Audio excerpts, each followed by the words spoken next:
Hi, everybody. My name is Nicole Kerr, and I am a near-death survivor. Not once, not twice, but 3 times. And this happened to me in 1983 when I was only 19 years old and a cadet at the United States Air Force Academy in Colorado Springs, Colorado. On Sunday, August the 28th, 1983, I was at a squadron event and I was getting a ride back with a senior cadet, and unbeknownst to me, he had been drinking a lot and he had an ulterior motive. Instead of just getting back to the academy, which we had a curfew, he wanted to stop and get a couple of beers, have a cigarette, and then he wanted to make out. And one thing that you have to understand about me is I grew up in the South, in Mississippi. I grew up in the Bible Belt. I grew up in a very conservative household. My dad was a former Marine who actually graduated from the academy, and he was very strict and he had rules. So in terms of religion, I grew up Southern Baptist and I grew up Lutheran. So we had the 10 Commandments, but my dad also had his 10 Commandments. And we knew that his rules, if you broke them, you were going to get severely punished. So when he told me, when I went out to the Air Force Academy, he said, here are your rules. I don't want you to smoke. I don't want you to drink. And I don't want you to date cadets. Well, to me, going off to the academy was like, well, there's no fun in that. You know, everybody I had graduated with was going off to Ole Miss, Mississippi State, all these other schools, and they were going into fraternities and having fun. So after I finished my first year, which was very difficult for me, but starting my sophomore year, I knew I did not want to be at the Air Force Academy. My soul knew that I did not want to be there. I did not belong there. The only reason I was there was because I was trying to please my father. And some of you may have that identity. You're a people pleaser. And I'm actually in recovery from it, because when you're a people pleaser, you're going to live in fear and you're going to pretzel yourself into trying to do things to please others. And at the end of the day, you're not going to ever win and they're never going to be happy. So that took me a long, long time. And in the South, that's part of the culture down there, is really pleasing others. And so that was why I was at the Air Force Academy, was to please my father. I had not one military bone in my body. Okay, I grew up taking ballet, I modeled, I played softball. I was not a varsity athlete. I was not into airplanes or the military at all.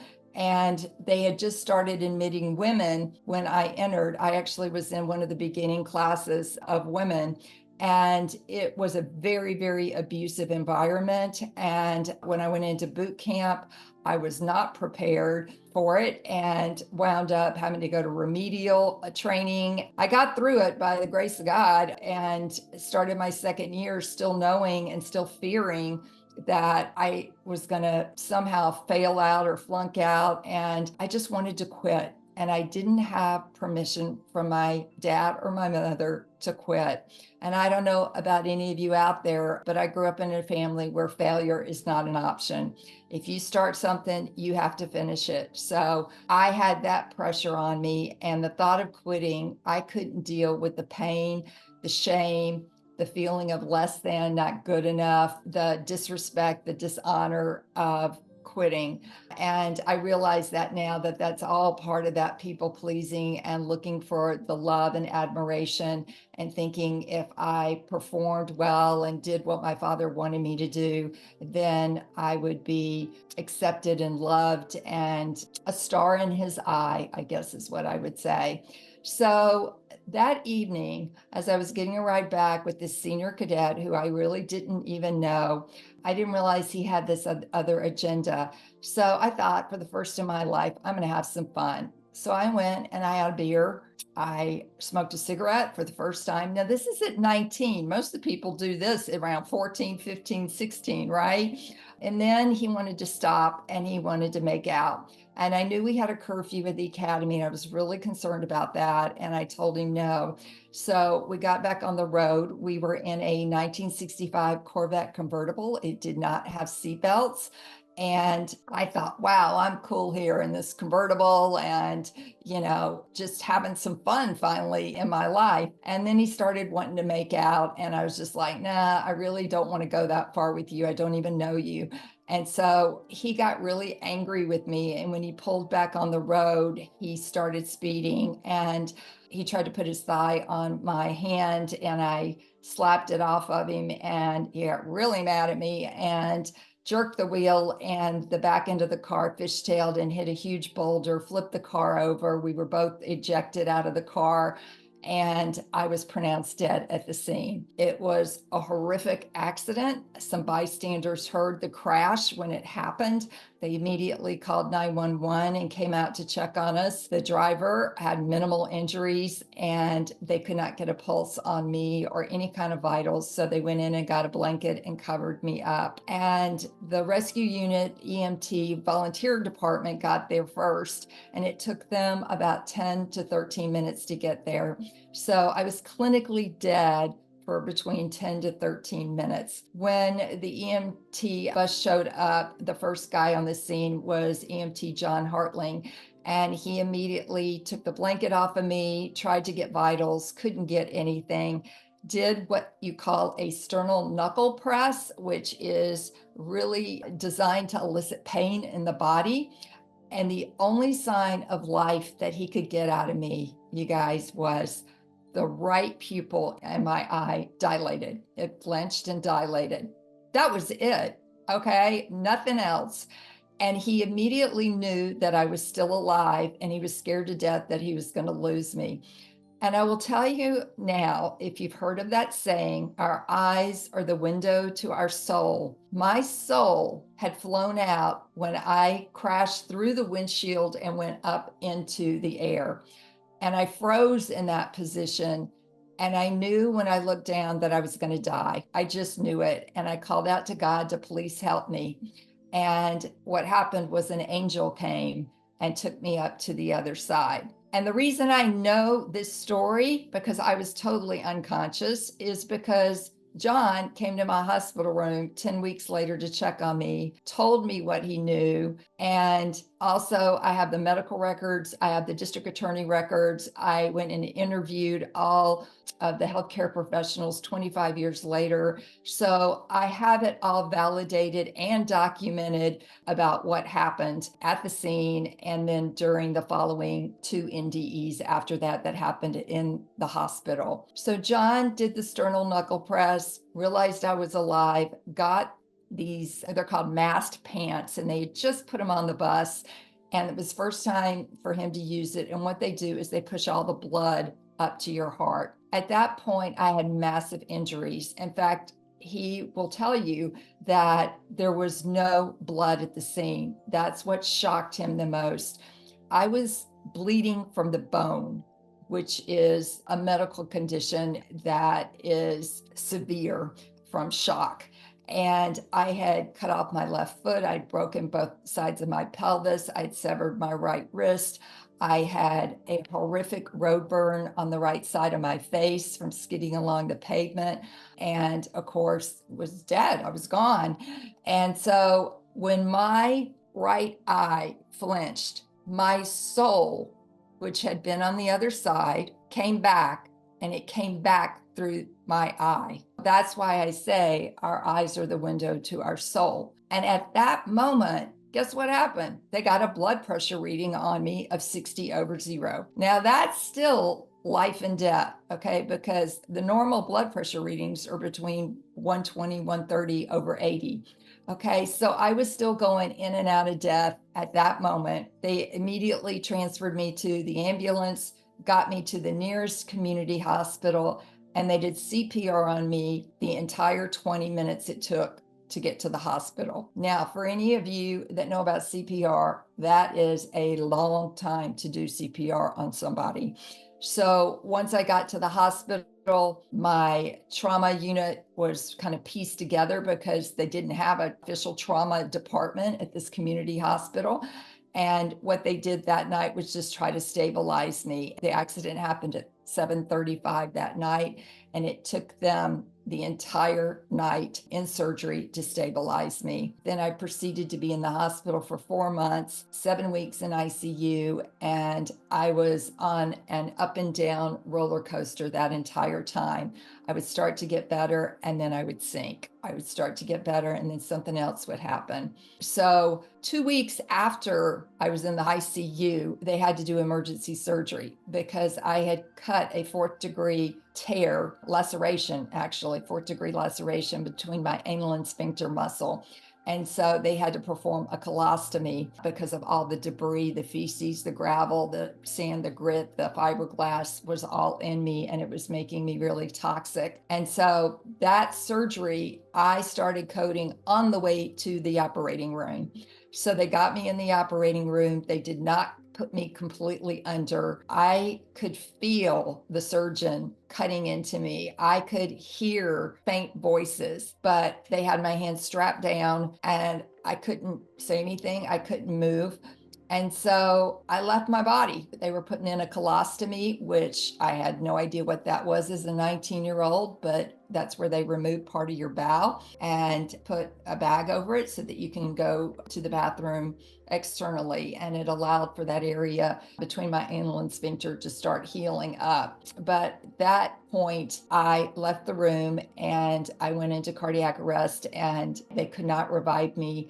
And they actually called time of death, pronounced me dead on the operating table, went and told my parents who were praying in the chapel. My parents are very religious, and I would say at this point in life, they're religious addicts.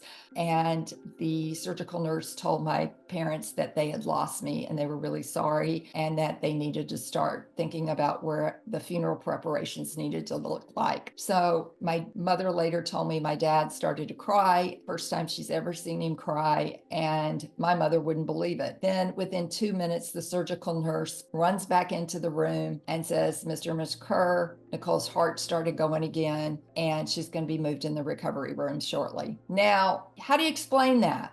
Okay, you can't. And I will tell you this much. I kept trying to go back to the other side. Okay, I really did try.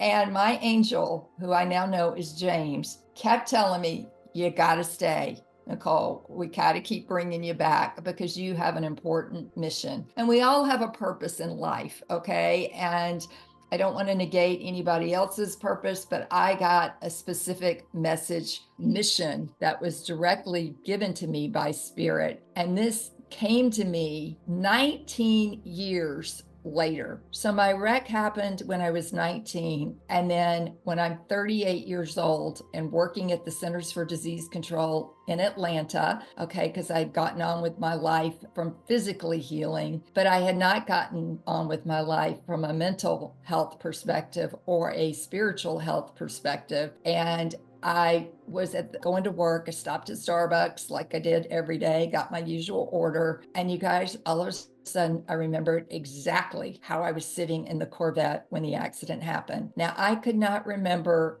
anything except bright white lights for 19 years. That was all I could remember. And Dr. Raymond Moody, who coined the term near-death experience, talks about the most common symptom for people that have NDEs is this bright white light. And I'm just going to briefly read what I wrote in my book about the white light. From the beginning of my NDE at age 19, while a cadet, I could clearly remember the white light I had encountered when my body flew from the 1965 Corvette convertible. Rays of brilliant white light flooded me from all sides. Streams of light cocooned me, wrapping every part of my being in a chrysalis of soothing waves. Instead of the pain of impact, I felt rocked and held. This was bliss. But that was all I remembered about the accident for those 19 years.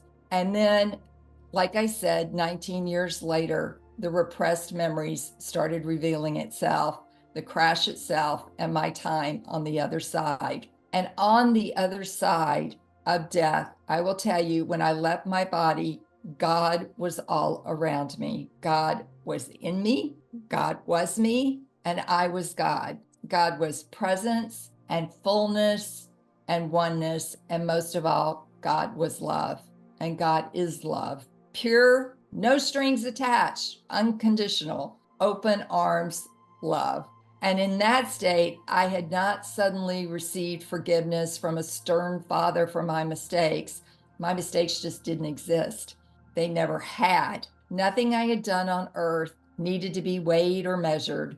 The life I had just left behind told a story, yes, but just one of the many I have lived in different realms. I honestly felt like an astronaut floating in outer space, filled with wonder and awe.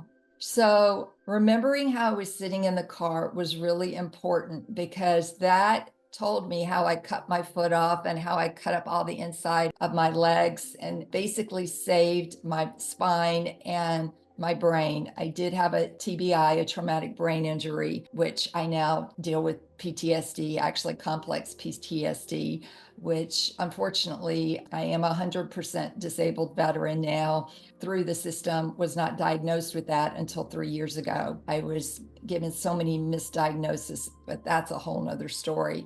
But on the other side, I talk about how I didn't hit the ground. I could see when I hit the ground, I was going to die, but I never did. So I never felt the pain of impact.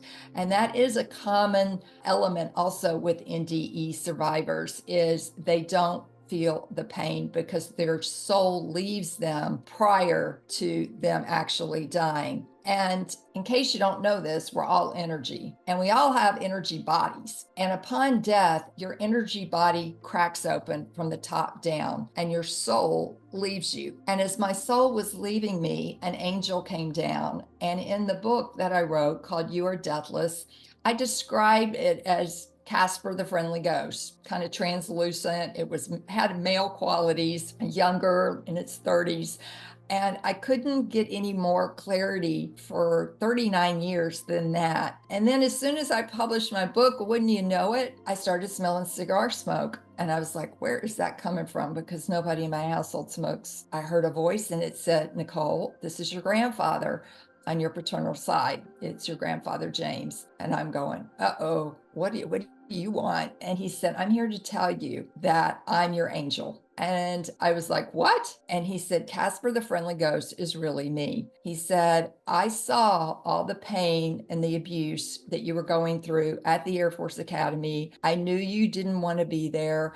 I knew you couldn't quit. And he said, I was there to help you get out. And I was blown away, because that is also another element you hear with NDE stories, is that when they cross over, they see deceased loved ones.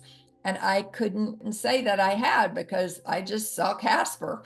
But Casper was my grandfather. And so now I know, and I can validate that you do see your deceased loved ones on the other side. And he told me that he was going to be with me. He would be my military angel. He would protect me the rest of my life until I transitioned over to the other side. And he's the one that pulled me out of the operation and brought me back. He's the one, the third time when my lungs filled up with fluid and I couldn't breathe and was suffocating. He's the one that pulled me back when I had an out-of-body experience and was on my way to another NDE. I was trying to find the light again that said, no, you got to go back. So what I was told on the other side, first of all, with your eyes, you can only see a certain peripheral degree. When you're in soul form, you can see 360 all the way around you. You see everything all at once. You're not talking English up there. It is through telepathy, through vibration, through music. You understand conversations. And there was a conversation going on next to me between two angels, and they said, you guys, meaning us earthlings, need to ask us for help. To please remember to ask us for help. We are here for you. We want to help you. You're not alone. So please ask for help. And it can be as small as asking for a parking place. And I know people laugh at me when I say that, but you want to know something? Every deadgum time that I ask for a parking place, I get one. So if you don't have a relationship with your angels, and we all have at least one guardian angel, I would say start talking and having a dialogue with the angels, because the spiritual realm wants to help us. Guides, angels, all of them want to help, but we have to ask because we have free will. But the main mission that Spirit gave me on the other side when my memory returned was to not be afraid of death. Now, death is a huge subject, and we are a culture in the United States of death denial. We don't want to talk about it. It's kind of like if we talk about it, it's going to happen. I don't know. It's really interesting. Nobody wants to deal with it. Nobody wants to talk about it. But I will tell you that while that seems like a simple message, it's taken me almost 4 decades, my entire adulthood, to understand what that looks like for me. And now I understand what that purpose is. And I have focused my work towards spirituality. I've been in the wellness field in my entire life because of all the injuries that I had. So I know all about physical, eating properly. In fact, I even became a dietitian because I developed an eating disorder as a result of not getting mental health help immediately. I can't say enough about when you have gone through trauma, you have got to work through the trauma to heal. Also, I helped people in terms of emotional.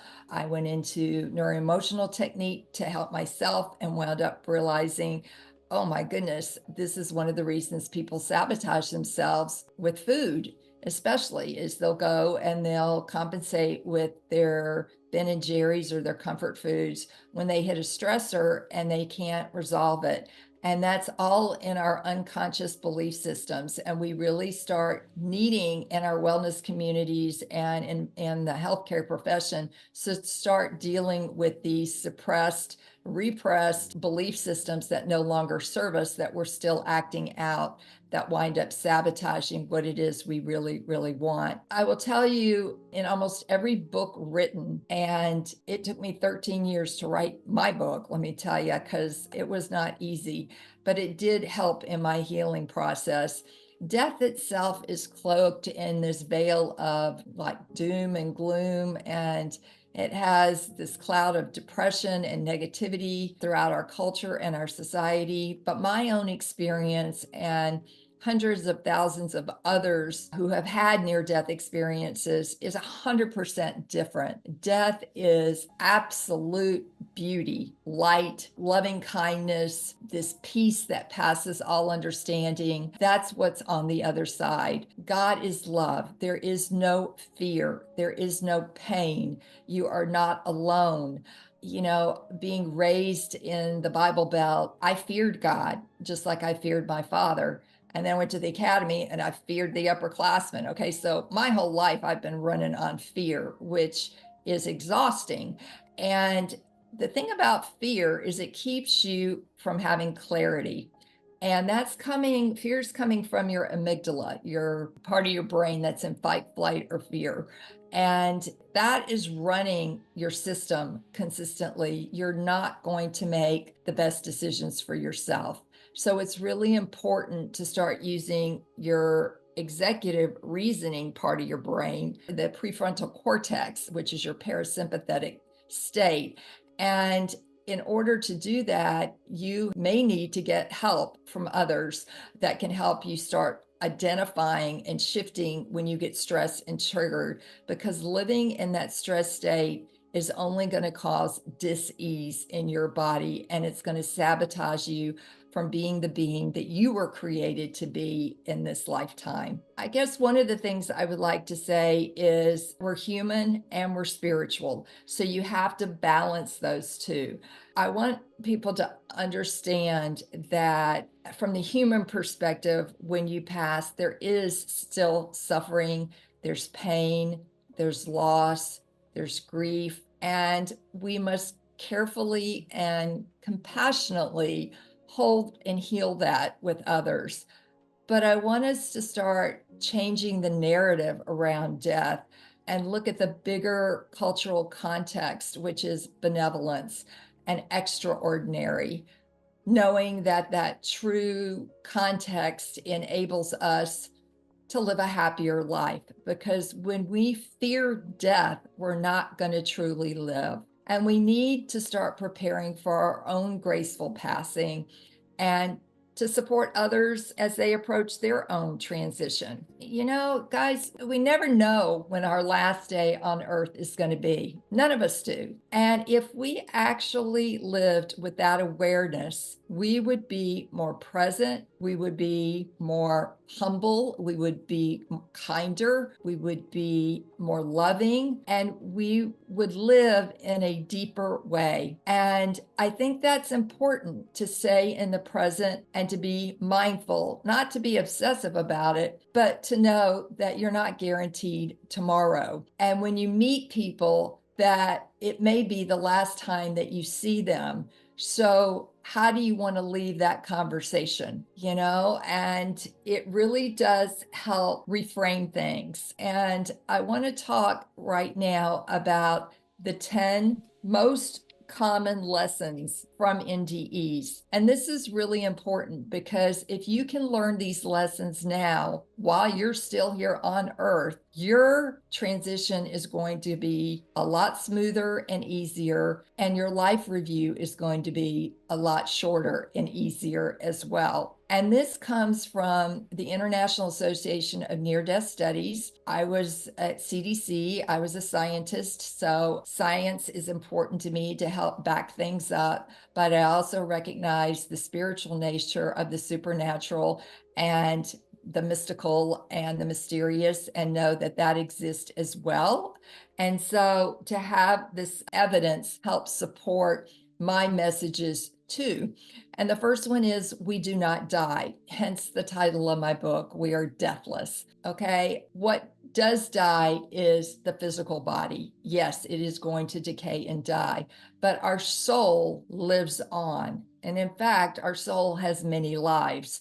This isn't our first rodeo. The second one is love is all that matters and is the source of all that exists. And in this day and age, I think it's really important for us to love ourselves first, because if we can't love ourselves, we're not going to be able to love others. And when I say love yourself, that means to take the shoulds out of your vocabulary, okay? Should is a very shaming, low vibration word. And if you shame yourself, your children, your family members, it does nothing positive for anybody. But love is the source of all that matters. That's creator, God, source, higher power, whatever you want to call it. That is love. God is not fear. Fear is a man-made concept that has been created in order to control people. On the other side, fear does not exist, okay? In fact, good and bad don't exist. It's only good.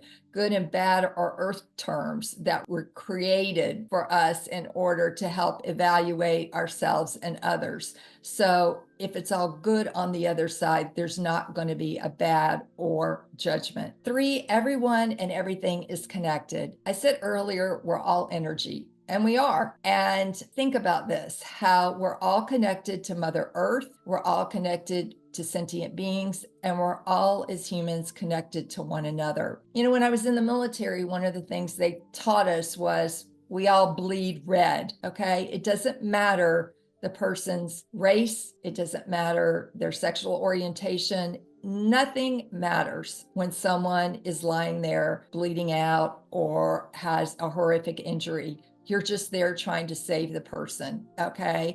And so if we could take that concept and start practicing it and realize how we are all connected, and that what you say, think, and do does affect others, and be mindful of that in your daily life, it will help change your vibration and the vibration of the world. For loving ourselves and others is the most important thing we can do. Okay, there's your purpose. If you're looking for a purpose, how do you love yourself? How do you quit beating up on yourself, beating up on others, and truly understand that love is unconditional? That is a long journey that all of our souls are here evolving with, because most families, most institutions, organizations, they put conditions around love, including most religious organizations, and theologies. 5, we are more than our physical body and brain. Of course we are. When we leave this body, the brain is an organ, it's going to deteriorate as well. That's the mind. So the soul is what lives on. So this is where you need to start thinking about, if you haven't already, is developing a relationship with your soul. And you may go,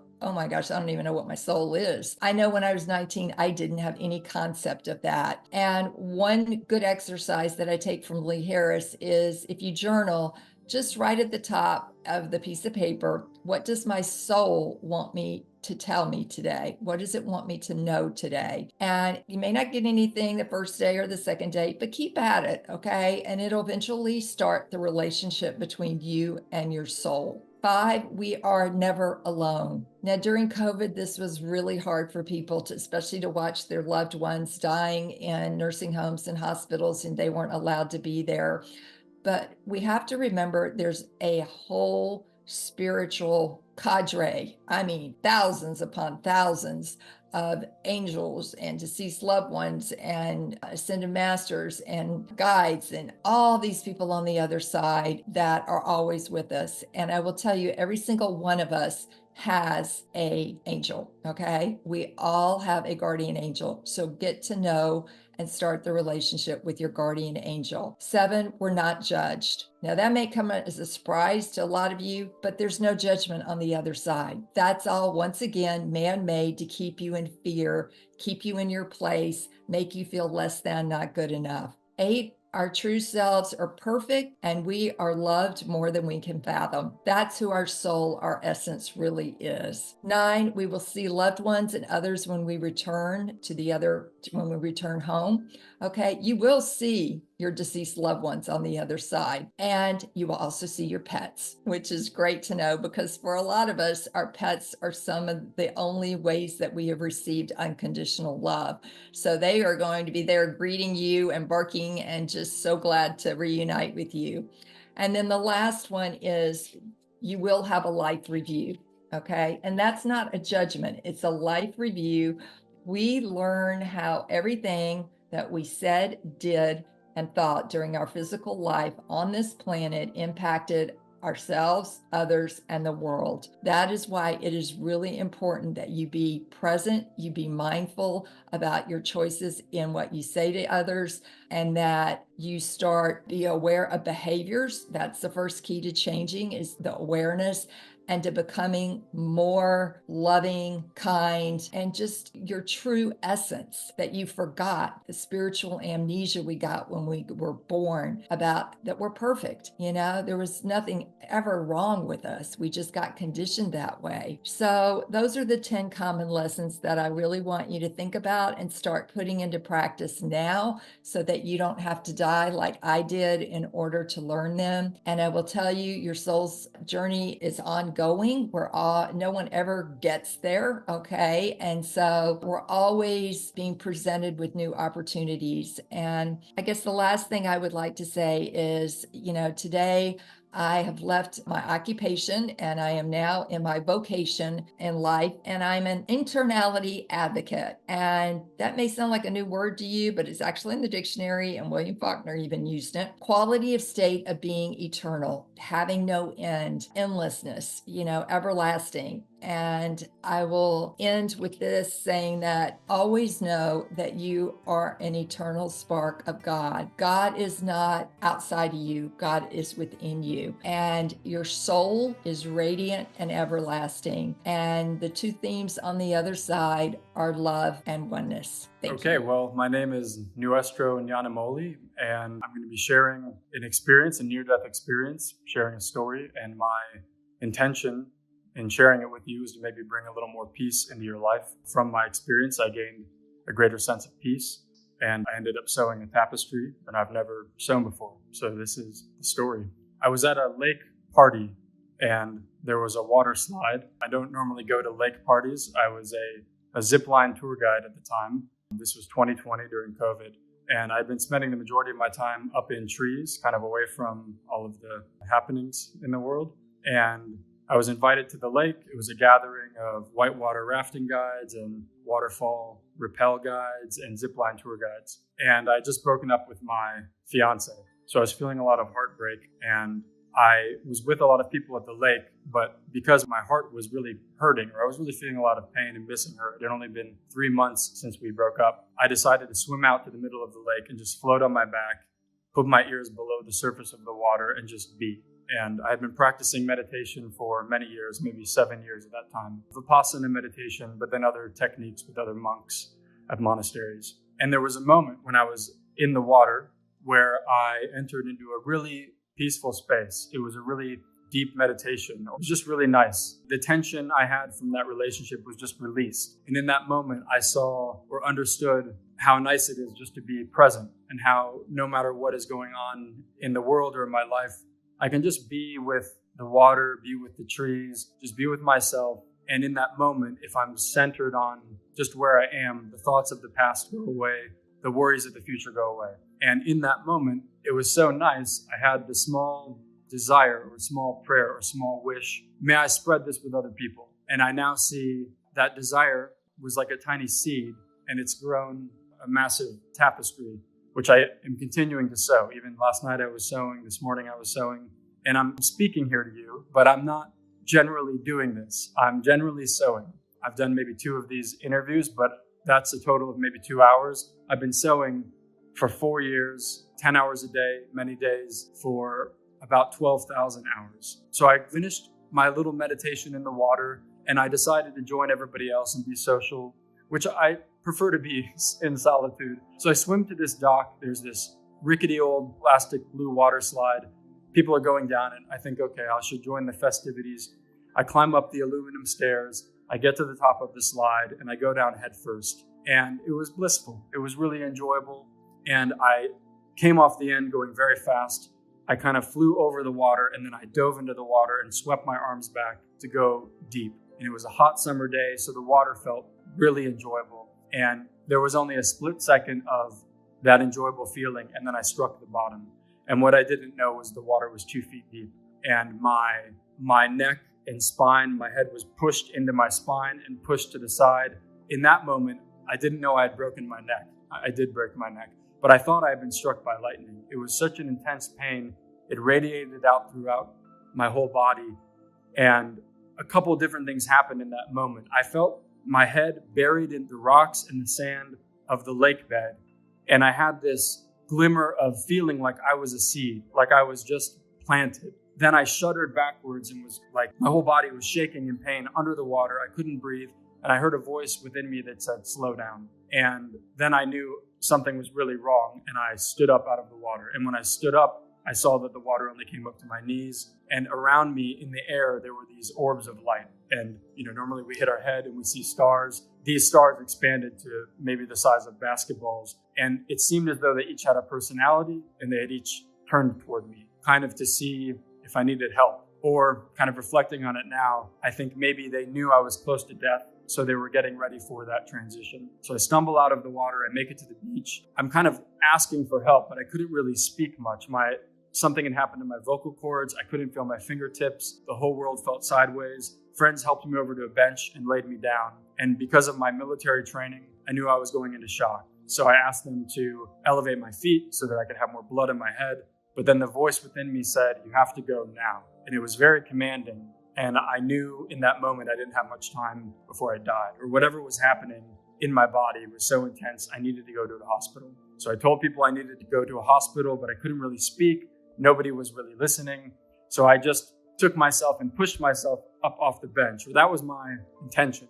But because I couldn't feel my hands and I was somewhat paralyzed or somewhat screwed up from my neck being broken and the nerves, whatever was happening in my neck, I just ended up falling off the bench into the gravel face first and bending my neck more. And at that point, people started seeing, okay, something's really wrong. So I could feel hands lifting me, moving to a car, and we drove to the hospital. It was a 40-minute drive. Once we arrived, the nurses and doctors saw the severity of whatever was going on. I still didn't quite understand what was happening in my body, but I was feeling incredible pain. One thing I was aware of, when I was wheeled into the hospital in a wheelchair, before they put me into a neck brace, I was wheeled into a cavernous room, a waiting room in Asheville, North Carolina. And I was wheeled right in front of this old black man who was facing me. And he was also in incredible pain, and he was holding his stomach and screaming, and his screams were echoing through the whole space.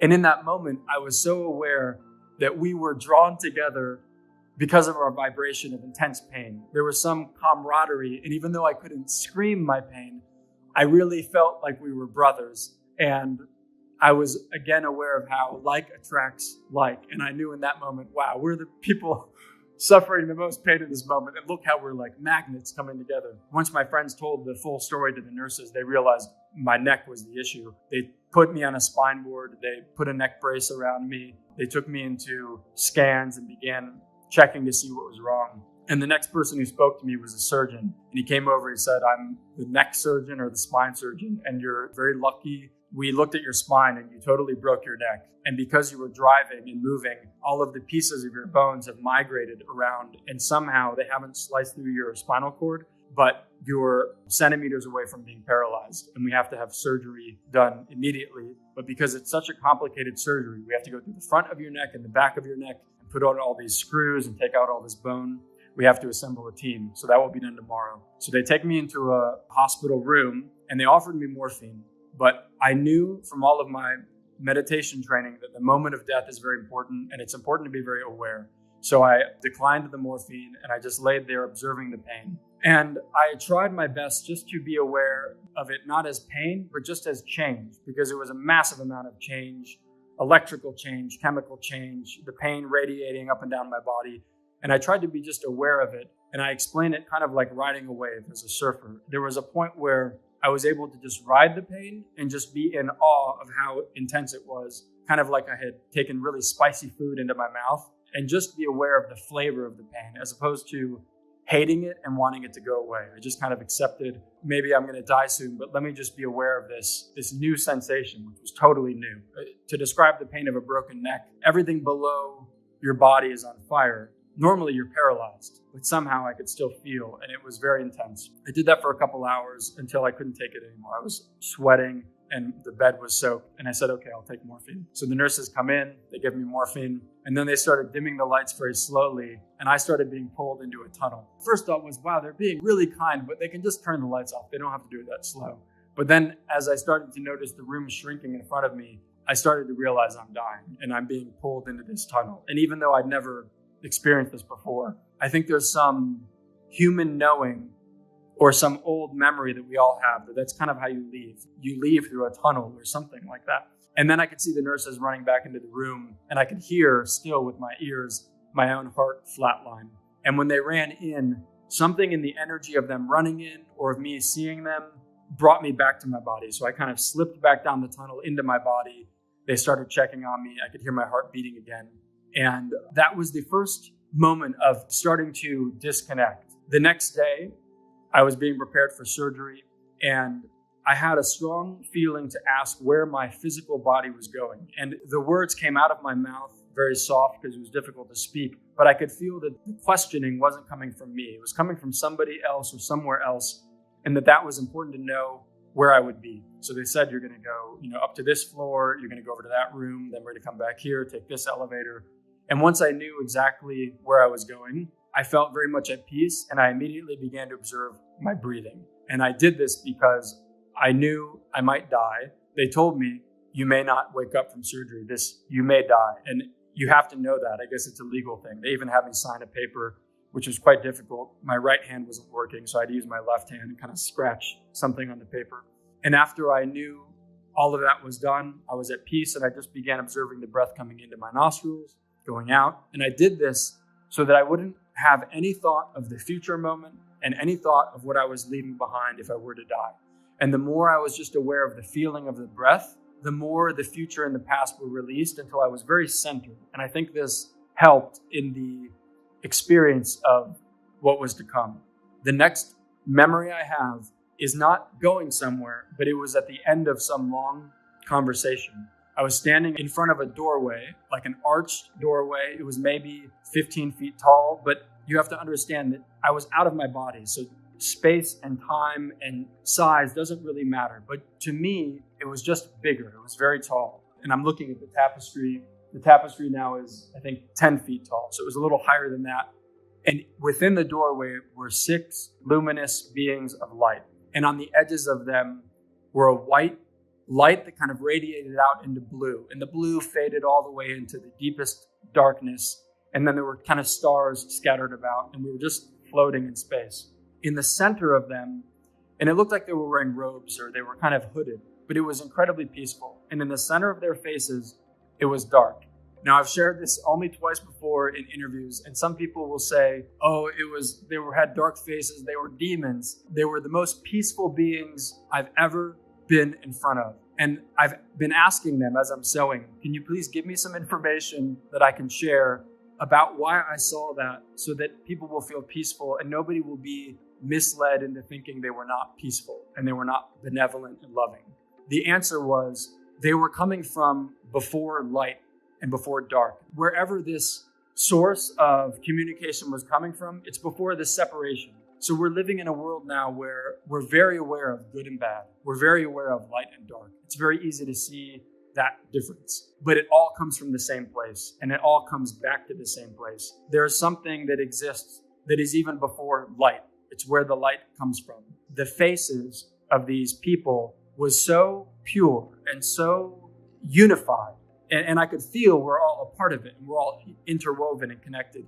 That's what was at the center of them, and that's what I was speaking to. So if you're imagining like an inky black darkness, it was something that's never changed. It's always been there. It's like the silence between a song. I won't speak any more to it, but they were very peaceful beings, and we were having the end of a conversation, and we were making an agreement. And there were 2 parts to this agreement. One was, you won't remember anything you've seen, because if you do, you'll never shut up about it. And that was the words they used. And it was funny to me because that's kind of how I would speak. And that's true. I can talk a lot, but I listen to their guidance, and I haven't talked about this that much. And then the second part was, you have to do the work. And I had no idea what the work was. We had our goodbye, and I was then turned away from them and started to move down. I could say a tunnel, but it was as though space was wide open, and I was just kind of moving forward and down. And I could start to see the hospital room, but it just existed in space. And as I became more aware of what I was looking at, I could see my body on the stretcher, and I could feel that I was running, but I felt so free. I felt like I had no bones in my body. I felt like I had no weight to my body. It was so much fun. I felt like I was trying to learn to run, but I didn't have to do anything. And I felt like my limbs were flopping around, but I didn't have any limbs. It was just like light spraying off me, or like rainbows coming out of me. And I know that sounds, hippy dippy or whatever, but it was so nice. It was such a nice feeling. And as I moved toward my body, I could see the nurses in the room, and suddenly I merged with my body. But my vision, my external vision from the body and my human vision, it merged. And I could see the same thing I was seeing even before I entered my body. I started moving my limbs. I was so happy. The nurses kind of told me to settle down. And then the pain returned, but I was so fresh to the feeling of being human. It wasn't pain yet. It was just almost fun and enjoyable. Like, wow, this feels weird. Oh, I'm in a body again. I stayed in the hospital for 3 days. I couldn't move. I was in a neck brace. I had things coming out of my neck to drain blood. They had put in 6 screws, 2 in the front, 2 in the back, titanium scaffolding. It was strange because I could immediately feel cell phone tower radiation, and the scaffolding is titanium. Cell phone towers are titanium emitters. Our cell phones have titanium antennas. So I suddenly became aware of a new sensation. It took me a while to understand what I was feeling. It was as though I could feel somebody always speaking in my neck, or kind of humming in my neck. I returned home from the hospital. I was unable to move or use the restroom on my own. Thankfully, I have wonderful friends and family who would help assist me to the bathroom. And about a month after being home, I suddenly had the strange desire to pick up a needle and a thread. And I have one here for reference, quite small. And I wanted to sew a rose, a very tiny rose, maybe like this big. I didn't really know why, but as soon as I started threading the needle through the cloth, I felt an incredible amount of joy and peace, similar to what I felt when I was standing in front of these beings. And I didn't know how I was doing it, but I knew what to do next with the sewing. I didn't know what it was supposed to become, but the same voice that had kind of been coming through me gave me the instruction, you need to choose a mantra. You need to choose a mental thought to hold as you're doing this action. I played around with some different ideas, but what I landed on was, may this stitch bring peace to many people. And at that time, friends were just coming over to visit me. And I was just hoping that I could share something with them to convey the peace that I had felt when I left my body and the peace that had kind of been gifted to me when I returned to my body. But it wasn't really anything given. It was just a reminder that we all have this peace within us and that it's our greatest strength. And that an army of 10,000 men is not as strong as a peaceful abiding. That, a library full of books is not as helpful as just one line of verse that brings peace. And so I continued to sow with this idea of whatever I'm doing, may it be peaceful. And soon the words left. And then I realized if I'm just peaceful, maybe somehow will translate into what I'm doing. Now it's been 4 years. Now it's been 12,000 hours of sowing. I've sown in the Netherlands, Jamaica, South Africa, Costa Rica, Spain, Italy, Sri Lanka, Asheville, North Carolina, where I am right now, which I pray I can be here for a little while and just keep sowing. And what I've realized would take 12,000 hours to explain. Every time I'm sowing, I'm receiving some kind of wisdom, but it's not mine. It's just the general wisdom that exists in the ether or that we're all connected to. But there are some points that I can kind of share, and I hope the right ones come to mind so that I can share them with you and it can bring you some sense of peace. The first one is we are all very interwoven. And each person, you watching this video, you're very important to the tapestry of everything. And there's no person on the planet who is in the wrong place, and nobody's doing the wrong thing. We're all learning. Now, there are some people that choose very difficult paths, and they are committing unhelpful, unwholesome actions. These are like bitter seeds that they're planting. They will produce bitter fruit, and from that, they will learn. We live in a time where, you can place an order online and you get the package the next day. So a lot of us are calibrated to the idea that things come immediately. But I was able to see when I left my body multiple lifetimes. And as I sow, those previous lifetimes have returned to memory. So I'm aware that some of our seeds that we plant take many lifetimes to germinate, many lifetimes to sprout, many lifetimes to bear fruit. But there is an order and a balance to everything. And when I'm sowing, sometimes in the garden area of this tapestry, I will lose that understanding and I'll get a little scared. Maybe I turn on the news and I see what's happening. So then I'll move up and work on a galaxy. And when I'm sowing a galaxy, I'm shown that everything moves in a perfect order. There's stars exploding. There are asteroids colliding, but there's an order to the energy of all of this rotation. And what that then reminds me is that if I'm inhabiting a space of peace, which is not easy, but I can do it by just observing my breathing and just being aware of where I am and not allowing my mind to drift off. If I'm having the intention and attention of being peaceful, it's a resonance and it spreads out like dropping a little stone in a still pond of water, and it goes out and it hits the edges and it comes back. That resonance is felt by other people, and it also attracts me to other peaceful people. It also attracts me to other peaceful locations. And more I find I'm drawn to the mountains where I am right now, or I'm drawn to the forests or the jungles or the oceans or the rivers. And each time I go into those spaces, I'm awash in peaceful energy. I'm around nothing but stillness. And then I'm aware again of why I'm sowing a tree at the center of this tapestry. So I'm not an artist. It's not like I was doing paint and then I started sewing. I just started sewing.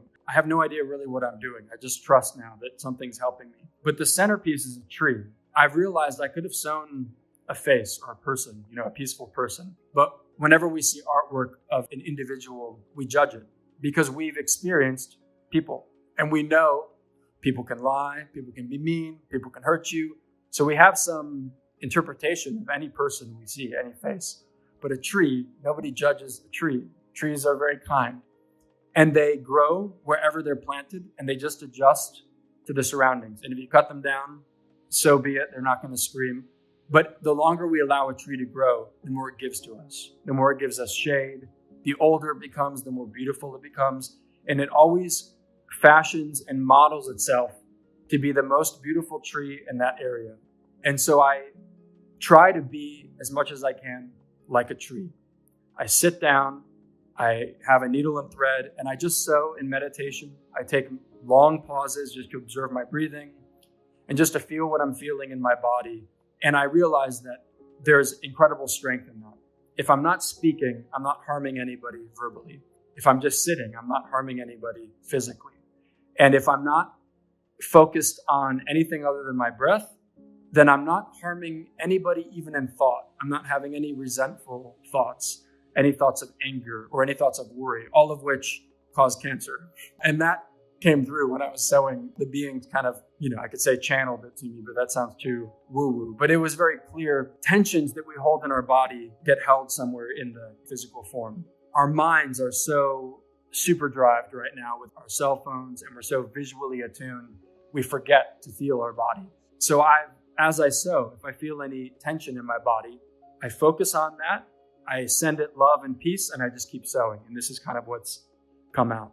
If I have a final parting message for you, it's this, that you're exactly where you need to be, and it's perfect. And there's a part of us that hates that idea and will resist it and say, no, that's not true, because I have this issue with my mom or my friend or my job or where I live, or there will be something that we're resisting. Those things that come up and say, no, that's not true. It's not perfect because of fill in the blank. That's your teacher. And that's being presented to you because that's exactly where you need to work. If you turn and face whatever it is that is the tension in your life or the part that you don't like, if you can allow that to relax and you can let it go, which is difficult, if you can let it go, more beauty and more abundance and more peace will come into your life. And it's said a lot to let things go. It's very difficult to think about it and then somehow put it in a box and toss it away. And I'm not able to do that either. But what I am able to do is just be where I am. So right now, I'm looking at trees and the mountains. That's where I am. Right now, I can feel my breath. That's where I am. And the more I bring my attention to where I am, there's no space for any thoughts to come in. And the more I just inhabit now, the nicer it is. And the guidance I would offer, and you can try it later, I'm just planting a seed for you, is to sit in silence. You don't have to call it meditation. You don't have to call it prayer. We all have ideas of what prayer and meditation are, and we have some slight resistance to it. Otherwise, we'd be doing it more. But you literally just have to sit in silence with the legs folded and close your eyes. People who have NDEs all receive grand messages, beautiful visions. And it's beautiful to hear because it reminds us of something that we kind of know. And we kind of want that for ourselves. But if you want to receive a message, you have to do what everybody who has had an NDE has done. And what we've all done is close our eyes. Some of us for a while. People are in comas. But everybody checks out of their senses. And it's what the Buddha taught, and it's what Jesus taught. So I hope this video brings some sense of peace to you. And I'm going to continue to meditate every day. I hope and pray and have the desire that at some point you take some time, either when you wake up or before you go to bed, just to close your eyes and just to sit quietly and do nothing. If it hurts or it's painful or you're bored, just be with that and give yourself a moment to receive some wisdom.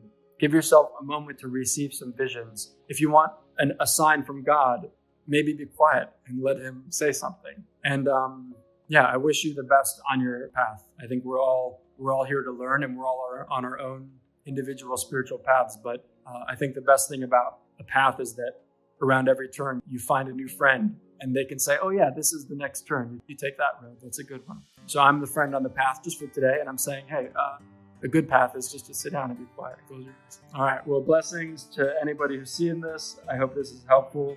And maybe we continue to plant good seeds, and may we continue to be good gardeners. Hi, I'm Brian Hoyland. I had a near-death experience. I was a military police officer in the United States Army, and I was exposed to toxic chemicals. And that eventually developed into autoimmune diseases, one of which has destroyed my heart. I ended up having to have a heart transplant. I'll get into that as I tell my story. But what had happened is I had this autoimmune disease that ate away my heart from the inside out. And it started to cause me to have arrhythmias that were life-threatening. This is a rare disease, and particularly the aggressive nature of my disease was extremely rare. I went into cardiac arrest on January 16th of 2017. And during that period, I knew I was going to die. I had been in the ER for 7 hours fighting for life.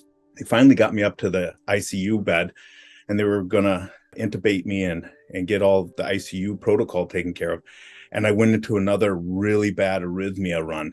And They called in the crash team, brought in the crash cart, called Code Blue, and I could feel my body was dying. Now they put me on this bed, and of course the only thing I could see, because you got doctors and nurses all around you, and so the only place I could see was at the foot of the bed. There was no activity down there, but on the wall there was this crucifix, and it really struck me. It grabbed my attention. Of course, I couldn't turn my head anyway. They had me strapped down. They're shocking me and trying to keep me around with them. But as I'm looking at this, I finally got the ability to pray. I was really struggling to pray during this. I had all this worries about my sins and the things that I had done wrong, because I wasn't a perfect person. So as I'm praying now, finally getting these prayers out, a comfort came over me. Like I was ready to die. I knew that I was going to die. There was nothing I could do to prolong it any longer, but I wasn't afraid. And so I just sat there praying and talking with God, and I felt my body starting to shake and pop, and my soul exited my body. It was the most incredible feeling. It was painful for that brief moment that I did that shake and the pop, but all the pain was gone instantly as my soul left my body. All the noise and chaos of the hospital room instantly ceased. I was in this quiet, dark void that just immediately overwhelmed me with this peace and this love, just joy. It emanated throughout my soul.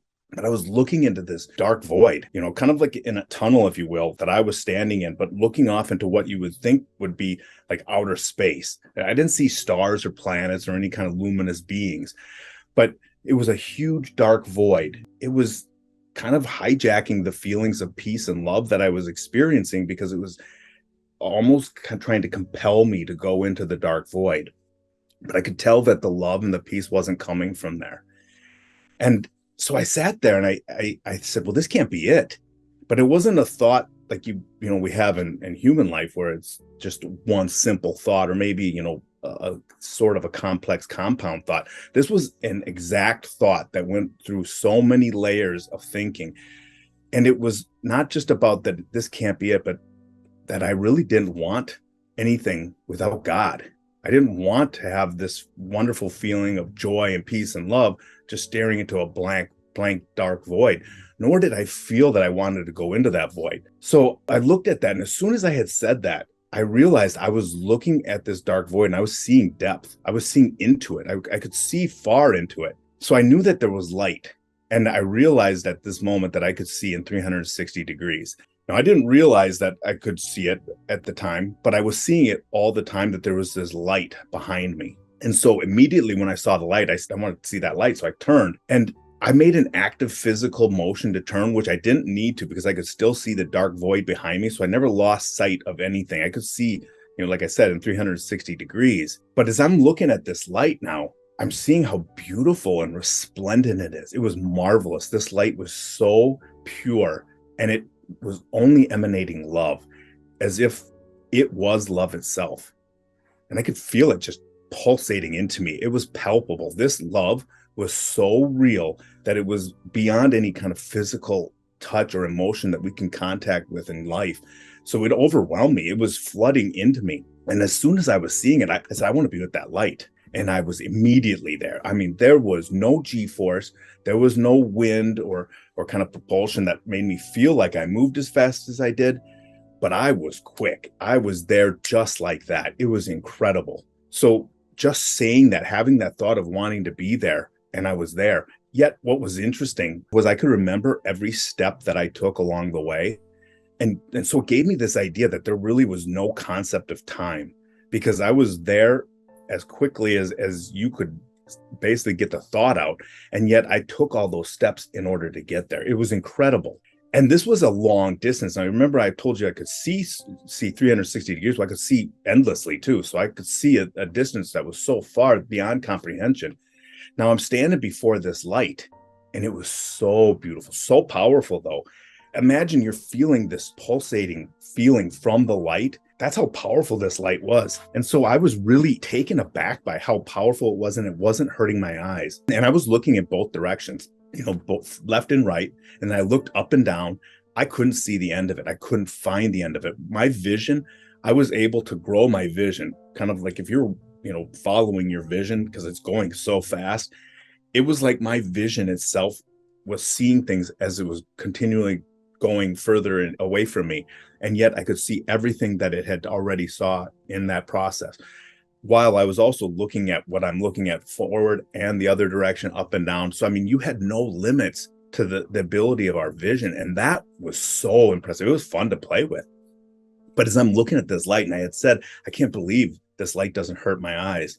That's when God said, you can come in if you want. And so I went right into the light. I went into this light and it was so warm and so full of love. It felt like a real embrace, like God was hugging me. It's hard to explain because, I had this overwhelming increase in my intelligence. So I understood things that I can't even comprehend now. So trying to explain it is very difficult. But this love was a love like what a parent would have if they were able to create their own child the way that they wanted. I mean, this was a love beyond what I have for my children. So I think you kind of get an idea of it. But as I'm feeling this love pulsating into me, this was the part that just overwhelmed me about God's love, is that I felt like I was a straw. You imagine a straw, it's drinking out of a cup.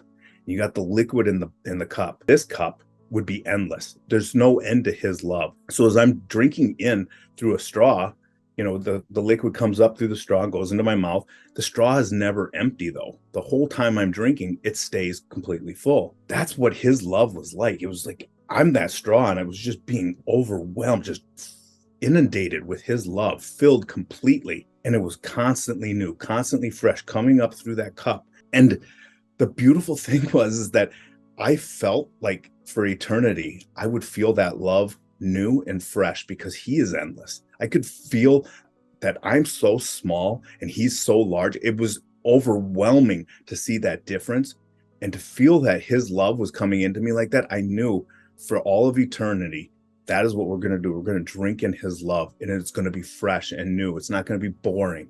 It's going to be the most exciting thing that we can ever have, because when I was there, I loved it. When I'm looking at what I had saw from the love of God, I would stay in the sewer for all of eternity with all of the gross things that come along with that, just to experience his love. That's how magnificent it was. When I was feeling this, I said, I want to see Jesus. And that's when the light opened up and I saw this great room. And this room was huge. It was as big or bigger than that dark void that I saw. But I could clearly see this defined. And in this room, I can't even contemplate how many beings there were, but just imagine an endless sea of beings. And they were all shimmering with this beautiful light, a magnificent light, similar to the light of God that I had saw, surrounding this place. But it wasn't as bright. So clearly there was a hierarchy.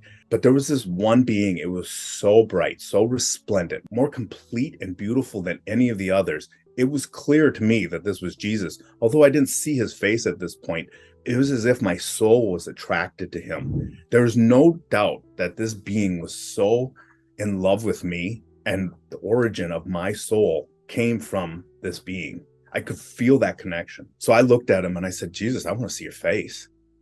And as soon as I said that, his face started to come together. Now, this is the part that really interests me, because being a psychotherapist, I'm into consciousness. I'm into certain aspects of how the mind works. Now, with my mind having been dead and was back in the hospital room, I had no limits on my mental abilities. It was fantastic for me. But to see how his face came in, and I could see his face, but it was as if it was an animation. You flip a little book with a bunch of different shapes on it, and they seem like they're moving. That's kind of like what it was. It was going into my eyes, but it wasn't laying down in my memory. I wasn't able to retrieve what his face looked like from a memory because I didn't have a memory of God. So as his face was coming in, I was forgetting it immediately. I'm not sure why he did that. I don't know if that was to protect me or if it was just I wasn't worthy. I have no clue. I don't think it had anything to do with me being worthy. But what I do know is I didn't get to take in his face, but I did get to see clearly what his face looked like. And he was smiling at me, and he had love in his eyes, and he emanated love through his person and his features, even while we were discussing my life review.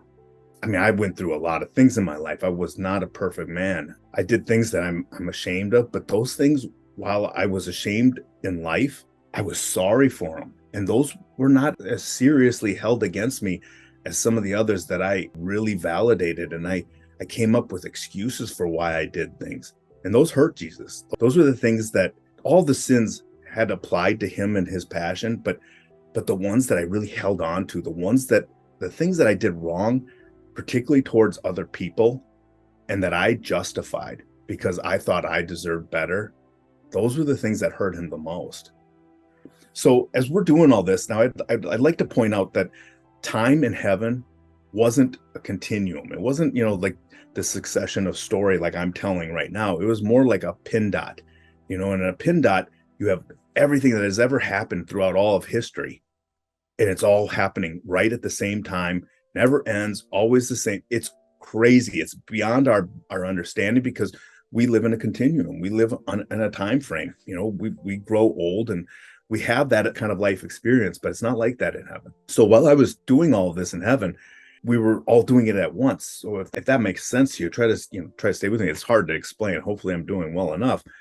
But I want to bring up the point because while I was going through my experience, Jesus was teaching me every step of the way. And the three things that he taught me was that I needed to pray more, and wasn't just saying routine prayers. I happen to pray my rosary every day.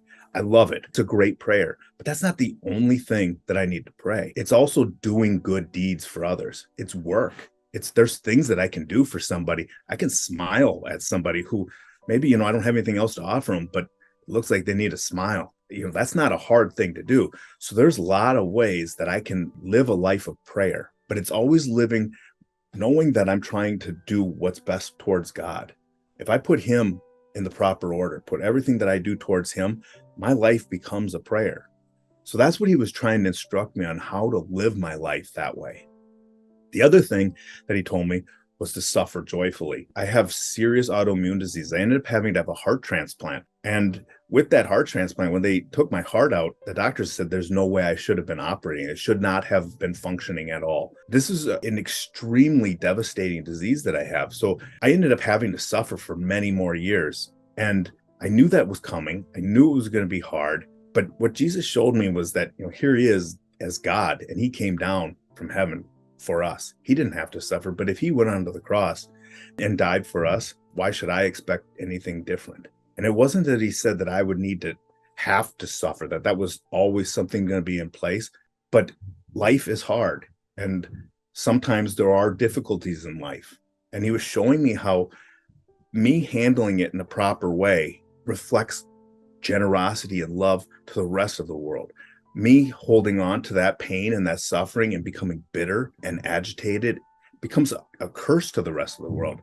And this is how he expects us to live, is that we don't have to necessarily like the suffering, but to suffer joyfully means that we accept what comes to us, because in life, there is no guarantees on what we're going to get. So this was a really important lesson, particularly coming back and having far more pain than even when I had died, because all the processes of trying to save my life. Now, the last thing he told me was that I needed to share his love. And that was a pretty simple thing, and yet it's not very easy to do. He wanted me to share his love with everyone. And not even if it's whether they agree with me or disagree with me, he wants me to share his love so that they can be exposed to the beauty and the kindness and the caring love that he does have for them. So at this point, Jesus said that it was time for me to go back. So I started to make my way back, and I had to go back through the exact same route that I had come in. And when I had done that, I got back out of the light, and I saw my tunnel, and I could see at the end of my tunnel was not the dark void any longer. It was my hospital room. And I could see all the doctors and nurses working on my body, and it looked as if I was kind of seeing it from the back of my head, kind of looking through my own eyes almost, but I could see my whole head. So it wasn't as if I was actually looking through my eyes. But as I'm looking at it, I could see that they had this Lucas machine on me. They were trying to revive me through CPR. They had a lot of oxygen on me. They were testing my brain. Without brain activity and no heart activity for 10 minutes, that's a long time. They were very concerned that I was going to have some brain issues, some cognitive deficiencies because of this.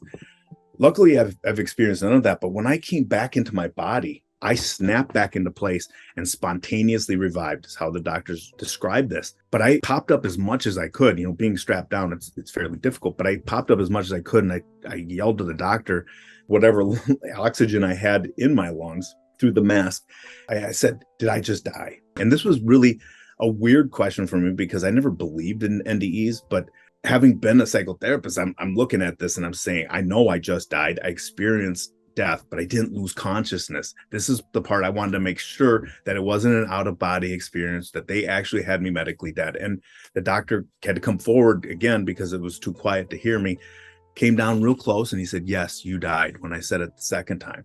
And to me, that was so powerful because I knew I had experienced this, but for me, for some reason, I wanted that confirmation. And the whole experience has shown me that there is so much love out there, and it comes from God. He is where love emanates, but it gets lost on us. And I can't live my life like that anymore because I saw how I was interrupting that process of love coming down through God and going out to others.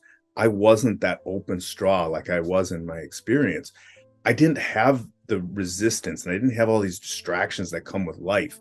So it was easy to just love God and give love back. And that's the goal, I think, of what we need to do in life. So that's what I try to do with my life now. I try to live my life trying to show love to others, trying to make sure that every interaction I come into, that I'm showing them how much that God loves them. Because really, nothing else matters to me. It's not about my ego anymore. It's not about choosing which restaurant we go to or what movie we see or, which way we go to work. Those things aren't really important to me. Even with my own career, I've given up the ambitious desires to move up in my career and become more prestigious in my therapy and in my practice. Instead, I've taken a different route. I have decided, since my experience, I wasn't this kind, I guess, beforehand, but now I want to work with the homeless. They don't have anything to offer me, and this is the beautiful thing. They don't try to pretend like they do. They are simply hurting, and I found that I have a place that I can show love. And that's what my goal is. And that's where I'm going to direct my career for the rest of the time that God has given me.